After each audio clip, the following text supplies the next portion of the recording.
Un match comme ça, en plus de ça en Croatie, mais bon, on avait un petit espoir suite au premier match où on pensait on aurait déjà pu faire le hold-up. Là, je pense que c'était pas un hold-up, puisque rien qu'en première mi-temps, alors qu'on perdait, au niveau des tirs, c'était 15-14. On savait qu'on allait pouvoir intercepter encore des ballons, on savait que le powerplay aussi pour nous était possible. Hein, c'est le principe du futsal, que plein d'émotions, où tout peut basculer sur le gardien volant. Cette fois, ça a basculé en notre faveur. Je pense qu'on le mérite sur la deuxième mi-temps. Je pense qu'on a bien joué le coup.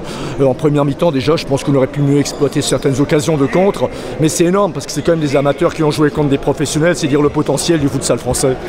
Ouais, c'est vrai, au début c'était difficile au début du match. On est à la mi-temps, on a gardé la tête froide, et voilà, après ça a payé. Hein. C'est vraiment historique ce qu'on vient de faire, franchement on avait des doutes après le match aller.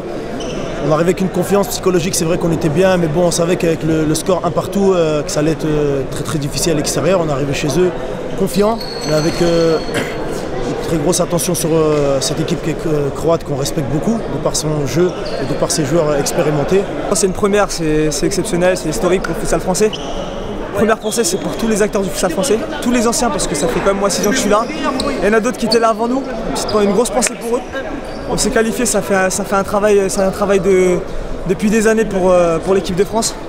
Aujourd'hui, on avait un groupe de qualité, un état d'esprit exceptionnel.